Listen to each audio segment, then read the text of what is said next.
لا الہ تیری شان یا وحدہ، تو خیال و تجسس تو ہی آرزو۔ اگر وہ یعنی ماں باپ تیرے سامنے یعنی تیری زندگی میں بڑھاپے کو پہنچ جائیں، چاہے ایک ان میں سے پہنچے یا دونوں، اور بڑھاپے کی بعض باتیں جوانوں کو گراں ہونے لگتی ہیں، اور اس وجہ سے ان کی کوئی بات تجھے گراں ہونے لگے، تب بھی ان سے کبھی ہوں بھی مت کرنا، اور نہ ان سے جھڑک کر بولنا، ان سے خوب ادب سے بات کرنا، اور ان کے سامنے شفقت سے انکساری کے ساتھ جھکے رہنا، اور یوں دعا کرتے رہنا کہ اے ہمارے پروردگار، تو ان پر رحمت کر جیسا کہ انہوں نے بچپن میں مجھے پالا ہے۔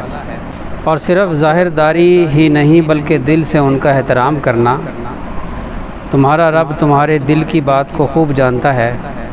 اگر تم سعادت مند ہو اور غلطی سے کوئی بات خلاف ادب سرزد ہو جائے اور تم توبہ کر لو تو وہ توبہ کرنے والے کی خطائیں بڑی کثرت سے معاف کرنے والا ہے۔ حضرت مجاہد رحمۃ اللہ علیہ سے اس کی تفسیر میں نقل کیا گیا کہ اگر وہ بوڑھے ہو جائیں اور تمہیں ان کا پیشاب پخانہ دھونا پڑ جائے تو کبھی اف بھی نہ کرنا، جیسا کہ وہ بچپن میں تمہارا پیشاب پخانہ دھوتے رہے ہیں۔ حضرت علی رضی اللہ تعالیٰ عنہ فرماتے ہیں کہ اگر بے ادبی میں اف کہنے سے کوئی ادنا درجہ ہوتا تو اللہ جل شانہ اس کو بھی حرام فرما دیتے۔ حضرت حسن رضی اللہ تعالیٰ عنہ سے کسی نے پوچھا کہ نافرمانی کی مقدار کیا ہے؟ انہوں نے فرمایا کہ اپنے مال سے ان کو محروم رکھے اور ملنا چھوڑ دے، یہ نافرمانی کی مقدار ہے، اور ان کی طرف تیز نگاہ سے دیکھے، یہ بے ادبی ہے۔ بے ادبی کے بارے میں فرمایا کہ بڑی بے ادبی ہے، یہ مال سے محروم رکھے، ملنا چھوڑ دے اور ان کی طرف تیز نگاہ سے دیکھے۔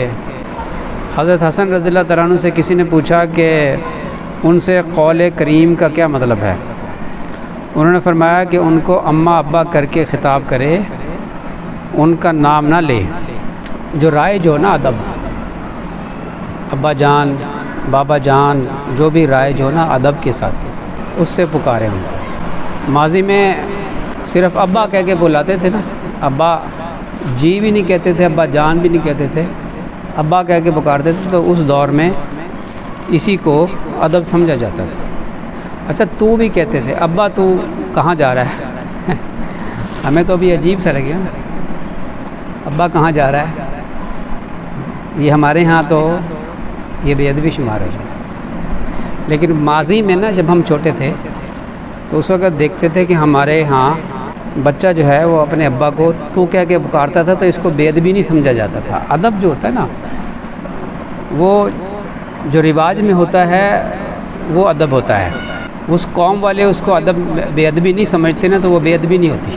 ہمارے نزدیک وہ بے ادبی ہے۔ آج کوئی کہے نا ابا تو کہاں جا رہا ہے، تو یہ بے ادبی شمار ہو۔ ابا جان، ابا جی، بابا جان یا صرف بابا، یہ ادب کے ساتھ بولا جاتا ہے، تو یہ ادب ہی ہے۔ دیکھیں وہ اس زمانے میں نبی کریم صلی اللہ علیہ وسلم کے زمانے میں بیت اللہ کی دیوار کے ساتھ ٹیک لگا کر بیٹھتے تھے، اس کو بے ادبی نہیں سمجھا جاتا تھا۔ اور آج ہمارے ہاں بیت اللہ کی طرف پیٹھ کرنے کو بھی بے ادبی سمجھا جاتا ہے۔ تو اس لیے ادب وہ ہے جو معاشرے کے اندر جس کا رواج ہو۔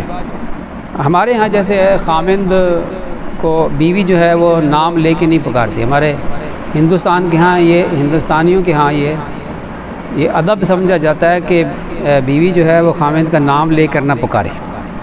جیسے یہاں فرمایا نا کہ ان کا نام لے کے مت پکارو ماں باپ کو، یہ تو ایک ایسا ادب بتا دیا ہے کہ قیامت تک یہ ادب چلے گا۔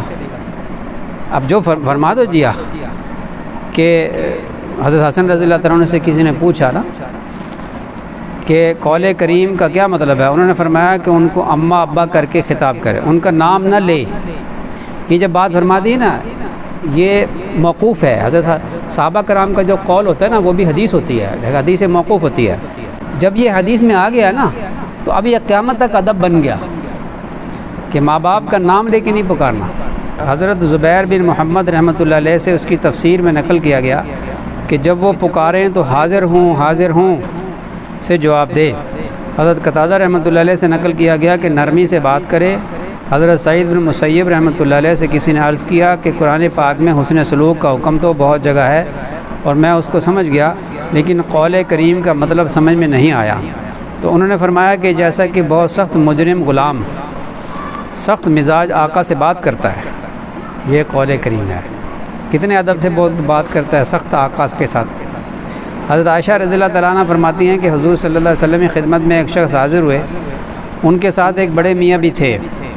حضور صلی اللہ علیہ وسلم نے ان سے پوچھا کہ یہ کون ہیں؟ انہوں نے عرض کیا کہ یہ میرے والد ہیں۔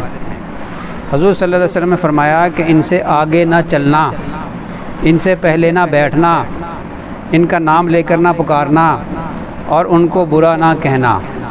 حدیث مرفوع میں بھی آ گئی نا بات، نام لے کے نہ پکارنا، تو ابھی ادب بن گیا قیامت تک۔ حضور صلی اللہ علیہ وسلم نے فرمایا کہ ان سے آگے نہ چلنا، پیچھے پیچھے چلنا، ٹھیک ہے۔ اسی سے یہ جو مشائخ آگے چلتے ہیں، مرید پیچھے چلتے ہیں نا، نبی کریم صلی اللہ علیہ وسلم سے بات ثابت ہے کہ آپ اپنے اصحاب کے پیچھے چلتے تھے۔ جب جماعت چلتی تھی، جماعت جاتی تھی، تو آپ صحابہ کرام کو آگے چلاتے تھے اور خود پیچھے چلتے تھے اور فرماتے تھے میرے پیچھے فرشتوں کو چلنے دو۔ اس لیے جماعت میں جو چلتے ہیں نا تو امیر پیچھے چلتا ہے، یہی سنت ہے۔ اور مشائخ جب چلتے ہیں اپنے مریدوں کے ساتھ تو مرید پیچھے چلتا ہے، اس لیے کہ وہ روحانی باپ ہے، روحانی باپ ہے۔ اس لیے ادب سکھایا گیا۔ یہ اگر ادب نہ ہوتا نا یہ، تو آپ صلی اللہ علیہ وسلم یہ نہ فرماتے کہ ان کے آگے نہ چلنا، ان سے آگے نہ چلنا، ان سے پہلے نہ بیٹھنا۔ جب والد بیٹھ جائیں تب بیٹھو، شیخ بیٹھ جائے پھر بیٹھو، ان کا نام لے کر نہ پکارنا اور ان کو برا نہ کہنا۔ حضرت عروہ رضی اللہ تعالیٰ عنہ سے کسی نے پوچھا کہ قرآن پاک میں ان کے سامنے جھکنے کا حکم فرمایا ہے، اس کا کیا مطلب ہے؟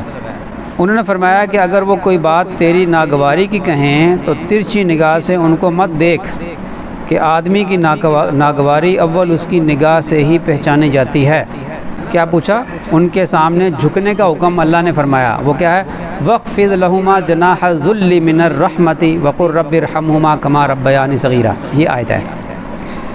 تو ان کے سامنے جھکنے کا حکم ہے، تو اس کا کیا مطلب ہے؟ حضرت عروہ رضی اللہ تعالیٰ عنہ سے پوچھا کسی نے، انہوں نے فرمایا کہ اگر وہ کوئی بات تیری ناگواری کی کہیں تو ترچھی نگاہ سے ان کو مت دیکھ، کہ آدمی کی ناگواری اول اس کی نگاہ سے ہی پہچانی جاتی ہے۔ حضرت عائشہ رضی اللہ تعالیٰ عنہ حضور اقدس صلی اللہ علیہ وسلم سے نقل کرتی ہیں کہ جس نے باپ کی طرف تیز نگاہ کر کے دیکھا وہ فرما بردار نہیں ہے۔ حضرت عبداللہ بن مسعود رضی اللہ تعالیٰ عنہ فرماتے ہیں کہ میں نے حضور صلی اللہ علیہ وسلم سے دریافت کیا کہ اللہ کے نزدیک سب سے زیادہ پسندیدہ عمل کیا ہے؟ حضور صلی اللہ علیہ وسلم نے فرمایا کہ نماز کا اپنے وقت پر پڑھنا۔ میں نے عرض کیا کہ اس کے بعد کون سا عمل ہے؟ حضور صلی اللہ علیہ وسلم نے فرمایا والدین کے ساتھ اچھا سلوک کرنا۔ میں نے عرض کیا اس کے بعد؟ حضور صلی اللہ علیہ وسلم نے فرمایا جہاد۔ ایک اور حدیث میں حضور صلی اللہ علیہ وسلم کا ارشاد وارد ہے کہ اللہ کی رضا والد کی رضا میں ہے اور اللہ کی ناراضی والد کی ناراضی میں ہے۔ صاحب مظاہر نے لکھا ہے کہ ماں باپ کے حقوق میں ہے کہ ایسی تواضع اور تملق کرے اور ادائے خدمت کرے کہ وہ راضی ہو جائیں، ایسی تواضع کرے اور اتنی خدمت کرے کہ وہ راضی ہو جائیں، جائز کاموں میں ان کی اطاعت کرے، بے ادبی نہ کرے، تکبر سے پیش نہ آئے، اگرچہ وہ کافر ہی ہوں، اپنی آواز کو ان کی آواز سے بلند نہ کرے، ان کو نام لے کر نہ پکارے، کسی کام میں ان سے پہل نہ کرے، امر بالمعروف نہی عن المنکر میں نرمی کرے، ایک بار کہے اگر وہ قبول نہ کریں تو خود سلوک کرتا رہے اور ان کے لیے دعا و استغفار کرتا رہے۔ اور یہ بات قرآن پاک سے نکالی ہے، یعنی حضرت ابراہیم علیہ السلام کی اپنے باپ کو نصیحت کرنے سے اس سے نکالی ہے۔ حضرت ابراہیم علیہ السلام نے ایک مرتبہ نصیحت کرنے کے بعد کہہ دیا تھا کہ اچھا اب میں اللہ سے تمہارے لیے دعا کرتا ہوں، جیسا کہ سورہ مریم کے 3 رکوع میں آیا ہے۔ حتیٰ کہ بعض علماء نے لکھا ہے کہ ان کی اطاعت حرام میں تو ناجائز ہے لیکن مشتبہ امور میں واجب ہے، اس لیے کہ مشتبہ امور سے احتیاط، تقوی اور ان کی رضا جوئی واجب ہے۔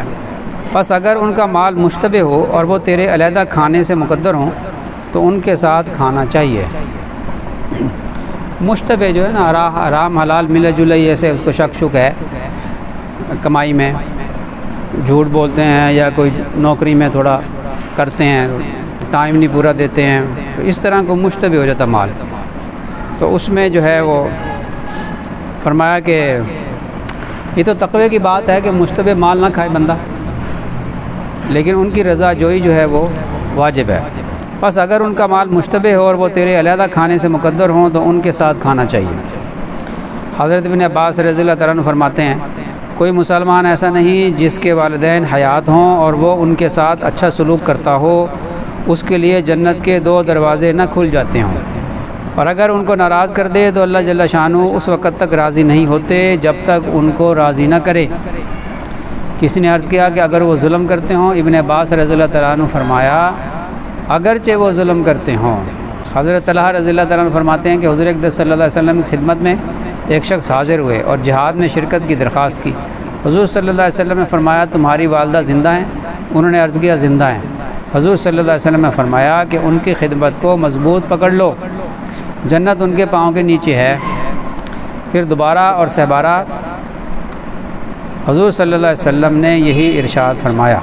حضرت انس رضی اللہ تعالیٰ عنہ فرماتے ہیں کہ ایک شخص حضور صلی اللہ علیہ وسلم کی خدمت میں حاضر ہوئے اور عرض کیا یا رسول اللہ صلی اللہ علیہ وسلم میرا جہاد کو بہت دل چاہتا ہے لیکن مجھ میں قدرت نہیں۔ حضور صلی اللہ علیہ وسلم نے فرمایا تمہارے والدین میں سے کوئی زندہ ہے؟ انہوں نے عرض کیا والدہ زندہ ہیں۔